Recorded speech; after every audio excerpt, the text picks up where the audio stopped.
정말 우리는 어떻게 바라보고 어떻게 살아야 될 것인가를 깨닫는 귀한 은혜의 시간이 되기를 바랍니다.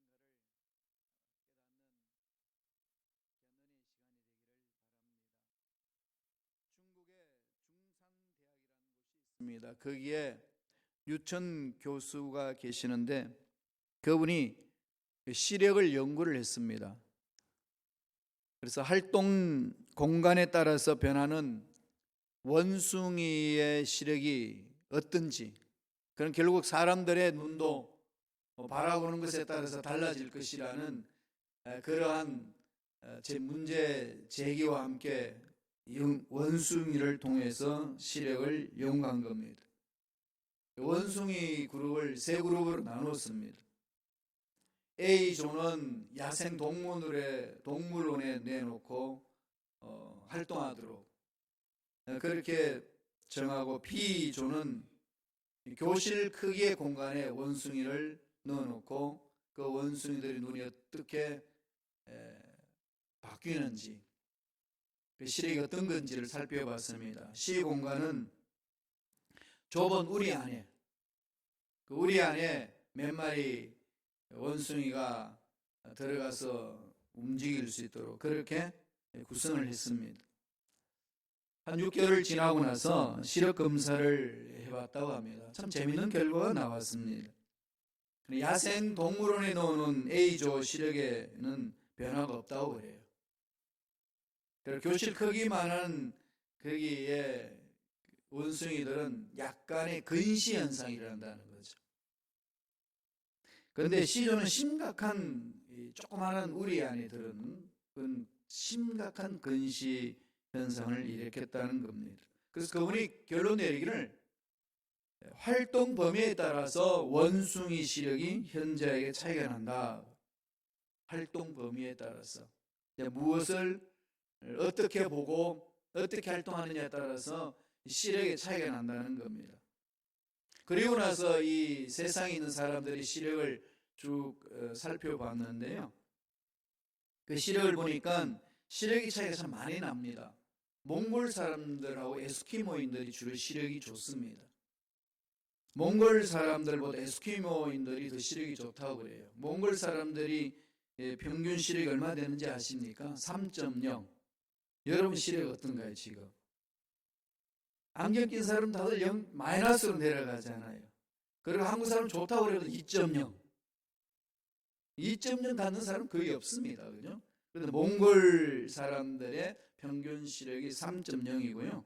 들에서 양을 키우는 몽골인들의 시력은 5.0까지 나온다는 거예요. 그러니까 활동 영역에서 어떻게 보느냐에 따라서 완전히 다르다는 거죠. 그럼 여러분, 저와 여러분들이 이런 연구에 의해서 눈을 보호하기 위해서는 어떻게 해야 되겠어요? 날마다 핸드폰 보고 날마다 TV에 앉아가지고 거기 처박혀 있으면 눈은 어떻게 되겠어요? 정말로 심각한 근시현상이 날 수밖에 없다는 거예요. 그러니까 바깥에 나와가지고 확 펼쳐진 이 하나님의 창조세계를 자꾸 보셔야 돼요. 그럼 몽골인들이 말을 타고 다니면서 양들을 치는 그들의 시력은 5.0까지 이렇게 좋아진다는 겁니다. 무엇을 바라보고 어떻게 활동하느냐에 따라서 달라진다는 거죠. 이것은 사람에게요 탁월한 능력이 있는데 적응 능력이 있다고 그럽니다. 탁월하다는 거예요. 인간은 어떤 환경에 던져지면 그 환경에서 적응하는 능력이 탁월합니다. 우리 캐치 길에 있다가 센트럴 로드 길에 오니까 어떠세요? 뭐 좀 아직까지도 좀 이상하긴 하죠, 그죠? 예, 저도 아직까지도 이상합니다. 아침에 몸으로 핸들을 잡으려면 핸들을 잡고 제 집 앞에 바로 나일스 웨스트 하이스쿨이 있는데 거기에서 캐치길로 가려면 나오자마자 좌회전 사인 놓고 들어가요. 그리고 일로 오려면 우회전 사인 놓고 오는데 그냥 제가 나올 때는 주로 좌회전 사인을 많이 넣더라고요. 뭐 하는 거야? 이럴 때 있습니다. 그만큼 사람은 습관적으로 움직이는 게 많이 있는 거죠. 그러니까 우리는 그렇게 던져진 환경 속에서 적응을 잘 합니다. 조금 어려운 것 같지만은. 그러므로 내가 무엇을 바라보고 어떻게 생각하고 어떻게 말하고 어떻게 사느냐는 너무 중요하다는 거죠. 그럼에도 불구하고 우리들이 이러한 사실을 잊어버리고 그냥 막 살 때 있습니다. 2019년을 보내면서 한번 정리해 봤으면 좋겠습니다. 그리고 2020년을 어떻게 맞이하며 살 것인가. 하나님 언제 부르시는지 모르잖아요. 아무도 장담할 수 없는 삶 아니겠습니까? 건강하다고 오래 살까요? 몸이 약하다고 오래 못 살까요? 그건 일반적인 상식이고, 그런 실질적으로 하나님이 정해준 시간은 다 다르다는 겁니다. 그러니까 지금 여기까지 이끌어주신 하나님의 뜻이 무엇인지를 깨닫고 여기에서 무엇을 하며 살아야 될 것인가, 이게 저와 여러분들이 날마다 생각하며 돌아봐야 되는 상황이죠. 저도 이번에 시애틀 출장 가고 오면서 한 4시간 비행기를 탔는데, 가는데 4시간 오는데 4시간, 또 거기에서 회의도 하고 여러 일들도 보고, 그런 생각을 참 많이 했습니다. 2019년을 이렇게 보내는구나. 2019년도 내가 무엇을 해왔나? 정말 하나님이 기뻐하신 일을 한 건가? 아니면 그냥 내 앞에 부닥친 문제 해결하는데 급급하면서 그냥 살아왔나? 이런 생각을 참 많이 했어요. 앞으로 나는 어떻게 2019년을 정리하고 2020년을 맞이할까? 그럼 나는 무엇을 바라보며 살아야 될까? 무엇을 바라보고 무엇을 생각하고 어떻게 결론 내리며 가야 될까? 한 주간 내내 생각했던 내용들입니다. 원숭이들이 아까 연구한 그 상황들을 보면은 원숭이가 어떤 환경 속에서 무엇을 보느냐에 따라서 눈의 시력이 달라진 것처럼 우리 인간들도 어떤 환경 속에서 무엇을 보고 생각하느냐에 따라 삶이 달라질 수 있다는 겁니다. 우리 눈에 무엇을 보느냐, 주로 나는 무엇을 보고 사느냐, 그냥 보여지는 대로 보느냐, 아니면 보는 것을 어떻게 생각하느냐, 어떻게 생각하고 어떻게 결론 내리고 말하고 사느냐. 오늘 말씀을 통해서 좀 깊이 한번 봤으면 좋겠어요. 오늘 말씀에는 아람 군대가 이스라엘을 쳐들어옵니다. 완전히 포위했어요. 포위했을 때에 엘리사 종이 아침에 눈을 떠보고 갔더니 눈앞에 희한하게 벌어집니다. 아람 군대가 꽉 둘러싸서 이제는 아무것도 할 수 없다고 기겁을 하고 엘리사에 와가지고 보고를 합니다. 그때 엘리사는 어떻게 보지요? 종이 바라본 그대로 마음속에 담아서 이거 이제 큰일 났구나, 어떻게 하면 되겠냐, 이렇게 대답하지 않습니다. 다르게 말합니다. 왜 너는 그렇게만 보느냐? 다른 것도 봐야지. 이 말씀이에요. 그럼 지금 이런 환경 속에서 지금 이 아람 군대를 포위하고 다음에 아람 군대에 포위된 그 상황 속에서 종이 바라본 것들을 보고해 나갈 때에 엘리사가 바라본 것하고 그 종이 바라본 것하고 무슨 차이가 있을까요? 똑같은 상황 속인데 보는 것이 다르다는 거죠. 어떻게 바라보며 살아야 될까요? 첫째로 현실의 벽에 갇혀 있지 말라는 겁니다. 사람은 환경에 따라서 아까 원숭이 연구했듯이 환경에 따라서 좌지우지됩니다.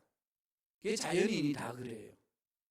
하나님의 살아계신 능력을 체험한 자, 하나님의 생명을 가진 자들은 다르게 봐야 된다는 거죠. 오늘 엘리사를 통해서 우리가 그걸 말씀하는 거 아니겠습니까?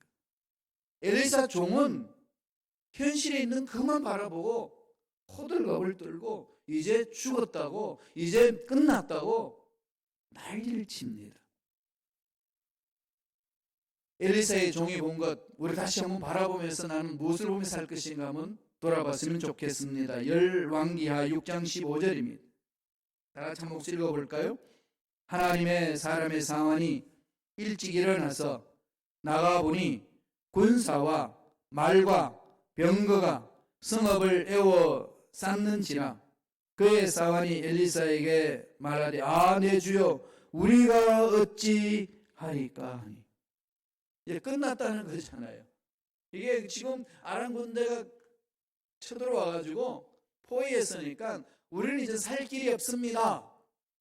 이런 일들 저와 여러분들 경험하지 않나요? 사업을 하다가 직장생활 하다가 또 교회에서 신앙생활 하다가 나도 모르게 이렇게 날 싫어하는 사람이 생기고 풀지 못한 문제가 생기고 어찌할 수 없는 상황에 던져졌을 때 난 어떻게 해야 되나? 이 직장을 옮겨야 되나? 사업을 접어야 되나? 이 사람 교회에서 신앙생활 하는 이 사람들이 있는 데서 나는 떠나야 되나? 이런 생각을 다 해보죠.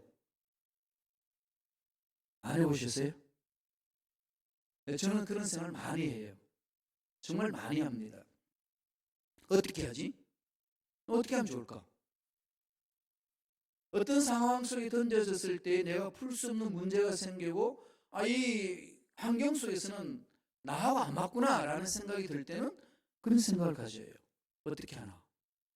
지금 엘리사의 종이 그렇게 본 거죠. 나가서 보니 엘리사의 종은 나가서 본 것만 가지고 와서 지금 다 결정을 해버리거든요.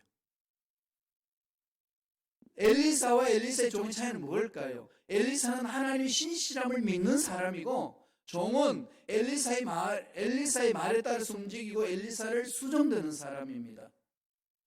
물론 그럼에도 불구하고 전능하신 하나님을 섬기는 그런 자를 쓸 수 있음에도 불구하고 엘리사는 그랬지만 엘리사 종은 그러지 못했습니다. 그래서 엘리사의 종은 그냥 눈에 보이는 대로 이야기를 합니다. 그리고 절망하는 거죠. 이 말씀을 통해서 나 자신을 바라보면은 저도 엘리사 종처럼 어떤 환경을 바라보고 마음을 접을 때가 많구나. 이런 생각이 많이 듭니다. 여러분 어떠신지요? 환경이 지배받을 때 많다는 거죠. 그리고 현실에 보이는 문제만 바라보면은 하나님의 자녀로서 일은 못한다는 거예요.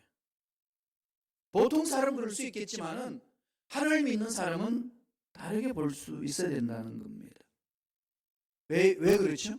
하나님의 형상을 따라서 지음받았고 우주 만물을 창조하신 하나님의 그 능력 안에서 창조된 우리들이 아담과 하와 타락해서 잃어버렸지만 예수 그리스도 십자가를 통하여서 회복됐잖아요. 회복된 우리들은 하나님의 이로 표현할 수 없는 능력과 은혜 속에 우리는 들어갈 수 있다는 겁니다. 이런 어마어마한 사건을 경험한 우리들인데 자연 환경을 본다든지 내 삶의 환경을 본다든지 내가 처해지는 상황을 바라볼 때에 엘리사의 종처럼 본다면은 하나님 믿는 자의 삶은 아니라는 얘기입니다. 아인슈타인이 이런 말을 했습니다. 자기가 하나님으로부터 받은 것 중에 95%는 사장되어 있고 5%만 활용했다고. 그가 전 세계의 천재입니다. 전 세계 가장 뛰어난 두뇌의 천재라고 인정받는 그가 고백합니다. 그도 5%밖에 활용을 못했다는 거죠. 95%를 사장시킨다는 겁니다. 핸드폰을 들고 있고 컴퓨터를 가지고 있으면서 여러분들 컴퓨터를 보고 핸드폰을 볼 때마다 느끼지 않나요? 핸드폰 기능을 보니까요 어마어마하더라고요. 그래서 제가 얼마나 활용할 수 있는지를 전문가한테 물어봤더니 제 이야기 들어보더니 목사님은요 1%도 활용 못하고 계세요. 99%를 사장시키고 있다는 거죠. 대부분이 다 그렇습니다. 주로 뭐 하죠? 우리 할아버지 할머니들은 전화 받는 거, 전화 거는 거, 문자 보내는 거, 그리고 사진 찍어서 사진 저장하는 거. 가장 기초적인 것. 그러니까 어마어마한 기능들은 다 사장시켜버리는 거죠. 하나님이 저와 여러분에게 주신 그 능력을 우리는 환경 때문에 그렇게 바라보고 그렇게 생각하고 그렇게 산다는 거죠. 인간은 천재로 태어나서 세상에 살다가 죽을 때는 전부 둔재로 죽는다 말이 있습니다. 환경만 바라보고 문제만 바라보고 연약한 나 자신만 바라보고 경험해 왔던 것들을 바라보고 내 인생을 생각한다면 그럴 수밖에 없다는 얘기입니다. 그럼 어떻게 해야 되겠어요? 현실의 벽에 매여 있는 눈을 자꾸 떠야 됩니다. 그죠? 훈련하셔야 돼요. 하나님이 볼 수 있는 쪽으로 자꾸 훈련을 해야 합니다. 그러지 않으면 마음에 찾아오는 것은 마음에 두려움밖에 없고 마음에 불안이 생기고 공허해지고 만족감이 없고 불평이 있고 짜증이 난무해집니다.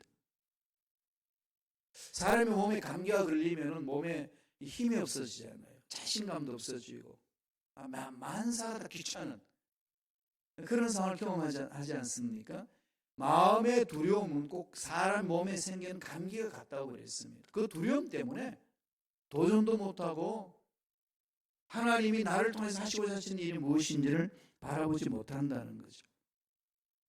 하나님의 위대하심을 임재를 체험한다면 어떻게 될까요?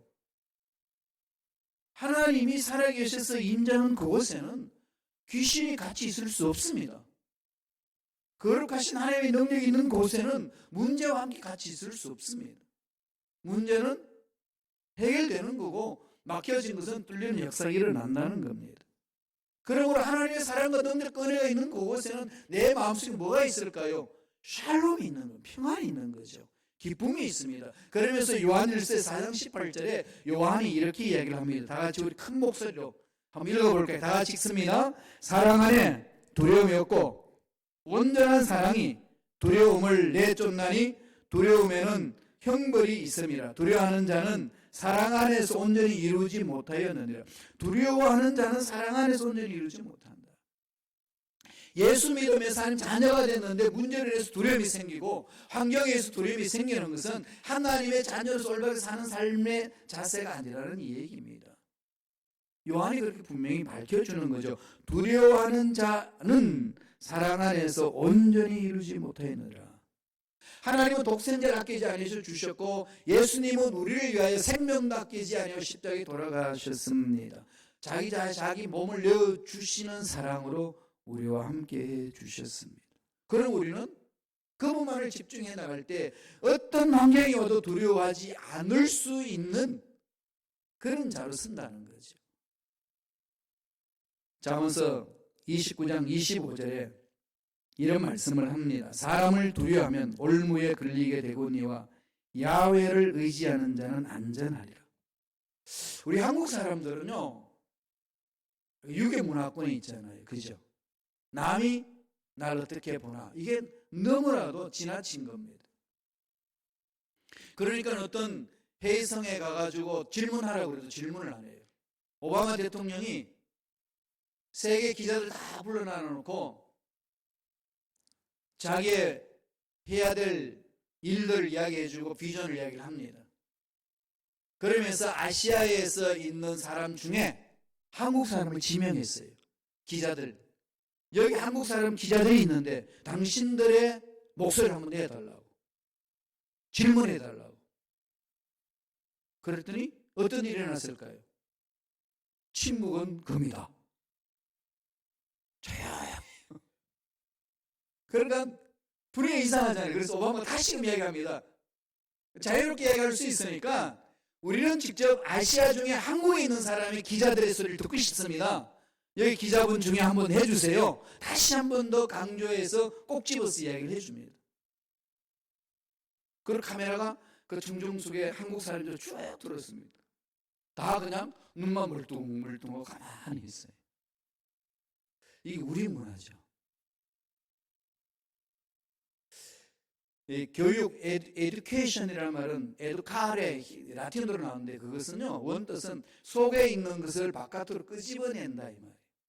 독일 말로도 에어찌융 그럽니다. 에어찌융이 교육인데 에어찌융은 에어찌헨이라는 단 동사에서 나왔어요. 끄집어내다. 같은 의미예요. 교육이라는 그 단어의 원뜻은요, 속에 하나님이 주신 그 가능성을 바깥으로 끄집어내어서 현실화시키는 것이 교육입니다. 그럼 속에 있는 것들을 자꾸 나오게 해야 되는 거거든요. 우리는 어떻게 하죠? 속에 있는 걸 자꾸 넣어놓으라 그러는 거죠. 바깥 애들을 자꾸 집어넣잖아요. 엄마가 집어넣고 아빠가 집어넣고 선생님이 집어넣고 목사님이 집어넣고 뭐라고 따지면 덮어놓고 믿어. 이러면서 그냥 짓눌러 버릴 때 얼마나 많습니까? 그러지 마세요. 하나님이 주신 그것을 들춰내야 됩니다. 너무 체면 문화가 강하기 때문에 남이 어떻게 생각할까 이게 있다가 보니까 하나님이 나에게 무슨 말씀을 하시는가에 대해서 너무 무시해버리는 거죠. 사람을 두려워하면 오늘 성경에 그러죠. 사람을 두려워하면 올무에 걸리게 되거니와 야훼를 의지하는 자는 안전하리라. 제가 81년도에 영적 지도자 세미나에 참석했는데 YM에 있는 그 조이 도슨 여사하고 로렌 커닝햄 목사님 모셔가지고 CCC 대강당 81년도에 CCC 대강당에서 그 세미나를 했었습니다. 강의를 하는데 그분이 이런 말씀하시더라고. 한국 사람이 참 특징이 있대요.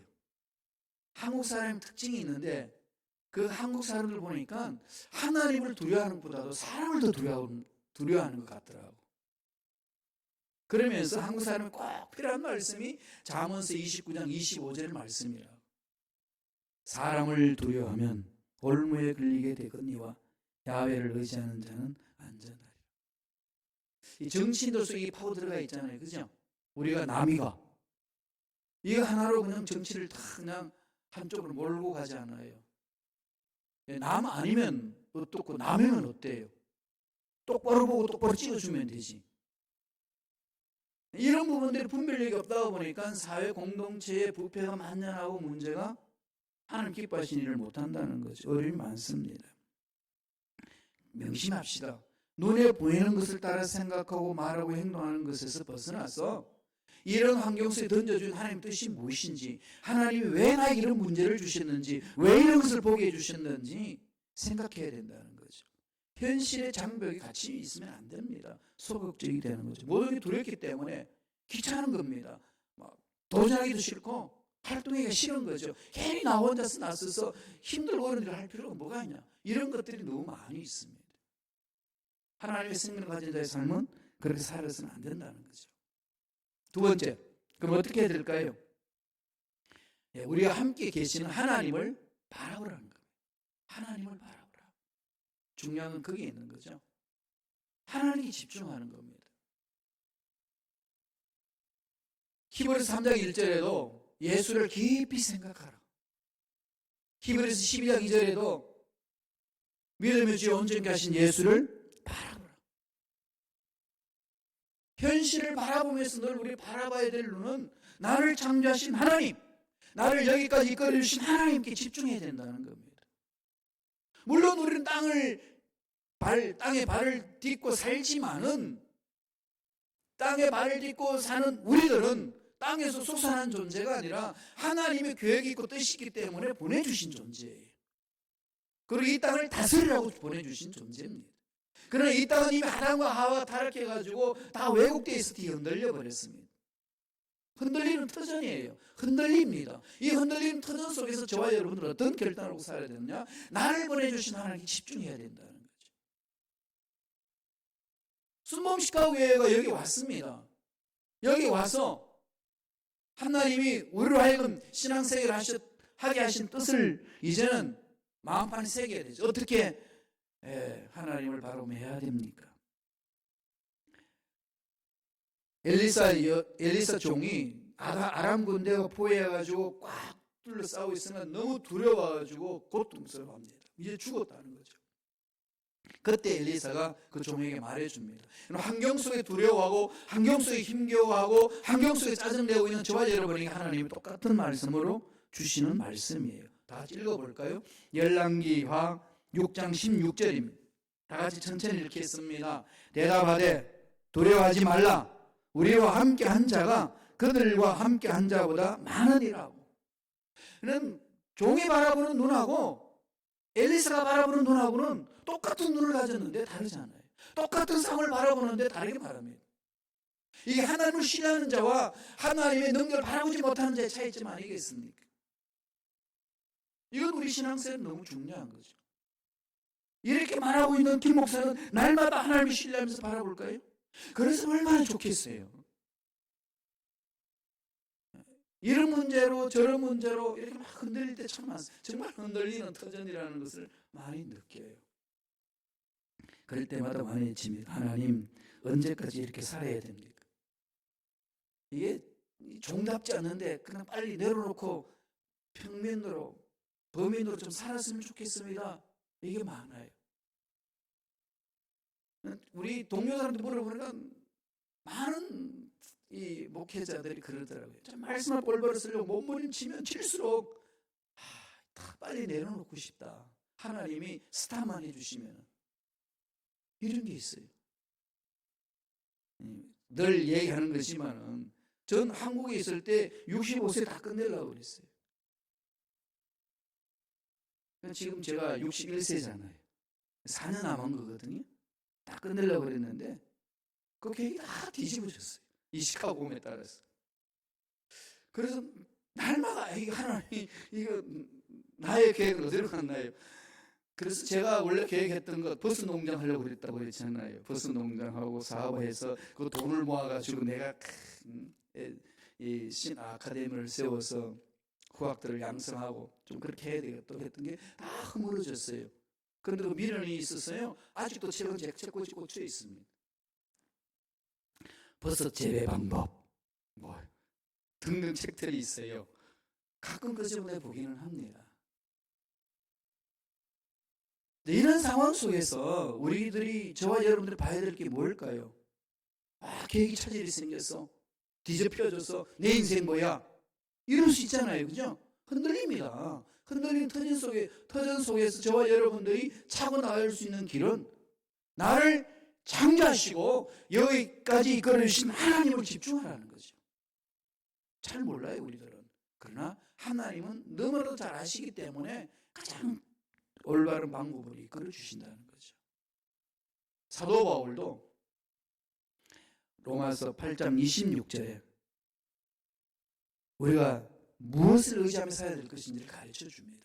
한번 큰 목소리 읽어볼까요? 다 같이 읽겠습니다. 이와 같이 성령도 우리의 연약함을 도우시나니 우리는 마땅히 기도할 바를 알지 못하나 오직 성령이 말할 수 없는 탄식으로 우리를 위하여 친히 간구하시느니라.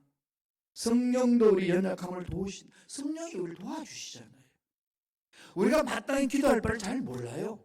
기도는 하나님 뜻대로 기도에 응답 받는데 하나님 뜻대로 기도한다는 게 참 이게 쉽지 않잖아요. 그죠? 기도를 하면 할수록 쉬워져야 되는데 기도를 하면 할수록 어려워진다는 걸 많이 느끼지 않나요? 인간의 힘은 안 된다는 거죠. 그리고 우리들은 어디로 가야 될까요? 날마다 성령을 사모하셔야 돼요. 잘 몰라요, 우리들이. 아는 것 같지만 잘 모릅니다. 엘리사의 종은 눈에 보이는 대로 큰일 났다고 외치잖아요. 지가 다 봤다고 했기 때문에 그런 결론 내리고 이제 끝났다 어떻게 합니까? 이렇게 외치지만 엘리사는 뭐라고 그럽니까? 스탑! 무슨 소리 하냐? 네가 본 것보다 더 큰 분이 계신다. 이 얘기는 뭐죠? 하나님의 능력을 제한하지 마라. 하나님 우주 만물을 창조하시고 죽은 자도 살리시고 없는 것도 있게 하신다고 입술로만 외치지 말고 실제 삶 속에서 그 능력을 제한하지 말라. 이 말씀이잖아요. 둘러싸여 있는 문제보다도 크신 분은 하나님이시다. 그러니까 오늘날은 예수 믿는 저와 여러분에게 성령을 보내주셔서 말할 수 없는 탄식을 기대해 주시거든요. 날마다 성령을 신뢰하면 됩니다. 그래서 우리는 성령 충만을 사모해야 되고 성령이 사용하시는 이 말씀 안으로 들어가셔야 됩니다. 한 주간 한번 돌아보세요. 나는 얼마나 말씀을 실험하면서 정말로 하나님 기뻐하시는 삶을 살려고 몸부림쳤는지. 이런 것들을 끊임없이 우리 주일날 하나님과 말씀 안에서 내 삶을 돌아보지 아니하면요, 바쁘다는 핑계로, 문제 해결해야 된다는 핑계로 360을 그냥 후딱 보냅니다. 2019년 12월 오늘 15일이잖아요. 하루하루 어떻게 보내셨나요? 이 하루하루가 계속 이어진다고 누가 장담할 수 있을까요? 아무도 없습니다. 오늘 하루 하나님 주신 것 정말로 하나님 기뻐하시는 일에 집중하면서 삶을 살아내야 되겠다는 결심 결단이 있어야 합니다. 하나님을 바라보시기 바랍니다. 우주 만물을 창조하시고 죽은 자도 살리시고 없는 것도 있게 하시는 하나님을 바라보는 훈련을 하셔서 문제를 극복하는 일꾼들을 되시기를 간절히 축원합니다. 하나님은 문제보다도 크십니다. 하나님은 우리를 괴롭히는 악한 영들보다도 강하신 분입니다. 제한하지 말라는 거죠. 하나님을 우리 뭐 제한하지 맙시다. 우리 스스로 문제에 갇혀가지고 그냥 이웃으로는 더 이상 할 수 없습니다라고 하면서 멈추지 말라는 거죠. 마지막 세 번째로 어떻게 해야 될까요? 예, 눈을 열어달라고 부르짖어야 합니다. 눈을 열어달라고 기도하세요. 영적인 눈이 뜨이도록. 이 영적인 세계를 한번 보면 달라지거든요. 여러분 스위스 가가지고요, 그 만년설도 보고 알프스 산도 보고 거기 루체른 호수도 보면은요, 다른 호수는 눈에 안 들어옵니다. 산들 보고 웅장하고 멋있다 그래도요, 뭐 로키 산맥 가고 뭐 거기 갔더니 여러 가지 뭐 좋은 것들 많이 보면 밴프 가가지고 좋다고 막 가자고 해서 가봤더니요, 이걸 가지고 그러냐. 제가 그랬어요. 그 호수를 보면서 이걸 가지고 그러냐. 스위스 쭈리 호수나 루체른 호수 가봐라. 비교도 안 되는 거다. 그랬더니 그게 무슨 말인지 모르시더라고. 왜? 안 봤으니까. 안 보면 몰라요. 독일 가면은 그 맥주를 잘 마시잖아요. 그 중에 알코올이 들어가게 되면 몸이 이상한 사람들이 있어서 알코올 없는 맥주를 독일에서는 많이 만들어요. 운동선수들도 마시고, 그 갈증을 해소하는 방법. 그게 이해되세요? 어떻게 맥주가 알코올이 없냐? 아무리 제가 설명을 해도 여러분 그 맛 아시겠어요? 몰라요. 어떻게 해야 맛을 알죠? 마셔보면 알아요. 하나님 만나셔야 됩니다. 그래서 영안이 열리는 현상을 체험해야 돼요. 그냥 갇혀 살지 않기 위해서는요, 그 영안을 밝아지는 걸 체험해야 됩니다. 오늘 엘리사가 기도를 합니다. 열왕기하 6장 17절 보실까요? 다 같이 우리 한 목소리 천천히 읽습니다. 기도하여 이르되 야훼여 원하건대 그의 눈을 열어서 보게 하옵소서 하니 야훼께서 그 청년의 눈을 여심해 그가 보니 불말과 불병거가 산에 가득하여 엘리사를 둘렀더라. 엘리사는 이걸 본 거죠. 엘리사가 이걸 보고 있으면 아람 군대가 애워 사람들은 그게 무슨 문제가 생기겠어요. 하나님의 전능하신 위대하심을 영적으로 보았는데 내 인생의 문제가 무슨 문제가 되겠어요. 내 앞길에 불확실하고 난리치는데 하나님이 천국에서 나를 기다리시고 나를 위해 상급을 예배하고 있는 모습이 내 눈에 보이는데 지금 내 앞날에 불확실한 것이 뭐가 문제가 되겠습니까? 근시한 눈 가지고 하나님 일을 말하지 말라는 거예요. 어디로 가야 되죠? 하나님의 영적인 능력을 체험하셔야 합니다. 그러려면 어떻게 해야 되겠어요? 히브리서 기자가 가르쳐 줍니다. 히브리서 12장 2절에 다 같이 한번 읽어볼까요? 아까도 말씀드렸습니다만 한 목소리 읽습니다. 믿음의 주여 또 온전하게 하시는 이 예수를 바라보자. 그는 그 앞에 있는 기쁨을 위하여 십자가를 참으사 부끄러움을 개의치 아니하시더니 하나님 보좌 우편에 앉으셨느니라. 주님은 십자가 지시기까지 삶을 우리가 똑같이 사셨잖아요. 고난받고 고통받고 울고 기뻐하시고 굶주리시고 그리고 부정부패에 대해서 치를 뜨시고 그리고 부끄러움을 당하는 일들을 많이 경험했지만 개의치 않고 묵묵히 한 걸음 한 걸음 갈 수 있었던 힘은 어디에 있습니까? 천국에 대한 소망이, 온 인류를 구원한다는 소망이 하나님 그에게 보여주셨고 말씀하셨고 날마다 하나님과 교제하면서 그는 체험했기 때문에 그 일을 감당할 수 있었던 것 아니겠습니까? 저와 여러분들이 지금 이 상황 속에서 힘들고 어려운 일들이 많이 있단다 할지라도 한 걸음 한 걸음 믿음으로 뚜벅뚜벅 걸어갈 수 있는 것은 그 예수를 바라보는 겁니다. 그게 집중하셔야 돼요. 돈 없는 거 바라, 그게 너무 매이지 마시고요. 그건 참 좋고 몸 아픈 건 너무 매이지 마세요. 직장생활, 사업장에 어려운 환경이 있다면 그건 너무 매이지 말라는 거예요. 그건 다 창조 상황입니다. 그 우리 인생 전부를 주장하게 해서는 안 된다는 거죠. 이렇게 말하고 있는 김 목사도 자꾸 그런 것들을 주장하도록 만들어 두니까 지금 결심하고 이런 말을 하는 거 아니겠어요? 우리 일어섭시다. 꿈을 품고. 네, 일어서야 돼요. 가끔은요, 이렇게 성전에 와가지고 멍하니 앉아있을 때 있어요. 저 새벽 예배 마치 집에 안 가잖아요. 제 안에 가는 일은 도시락을 싸가지고 나한테 갖다 주는 거.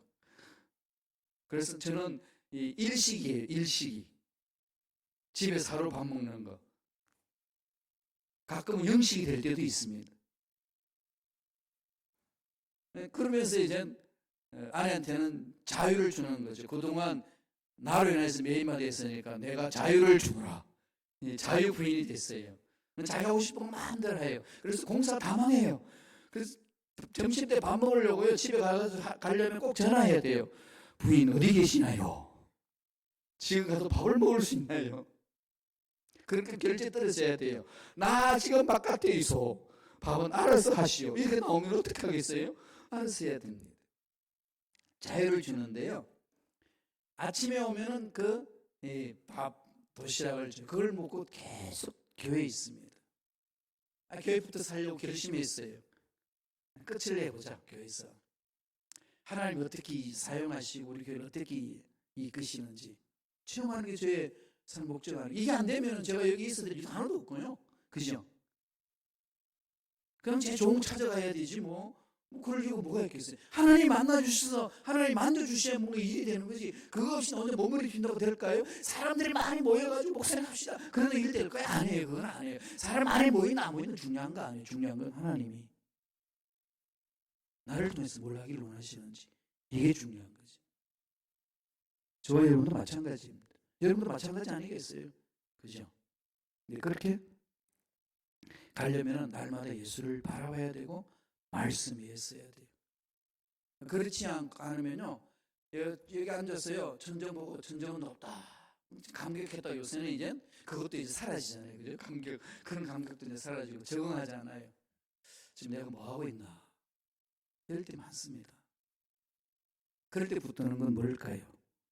내 말씀이에요. 성령님 인도하여 주옵소서. 그래서 날마다 이제 좋은 것들을 생각하고 하나님이 역사하시는 것들을 바라보고 우리 성도들이 말씀 위에 서서 몸부림치며 예수를 닮아가는 모습을 자꾸 그리는 거죠.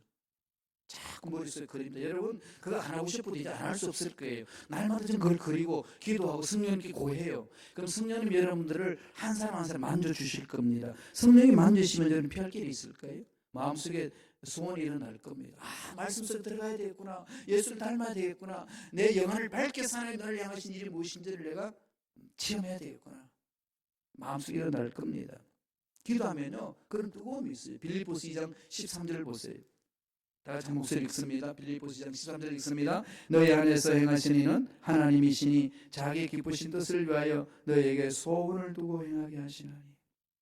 불타는 소원이 일어나요. 하나님 영혼을 밝히자. 하나님 하실 일들을 바라보자.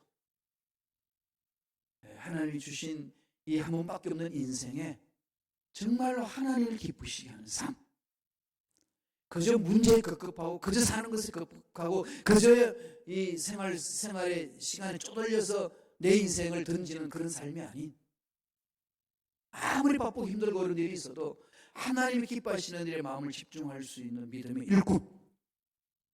그래서 마지막 날에 하나님 앞에 섰을 때에 참으로 내가 네 삶을 아노라 칭찬 듣는 우리가 되어야 될 줄로 믿습니다. 다르게 보며 삽시다. 다르게 보는 눈을 키워야 됩니다. 하나님 그걸 말하고 있습니다. 기도하겠습니다. 하나님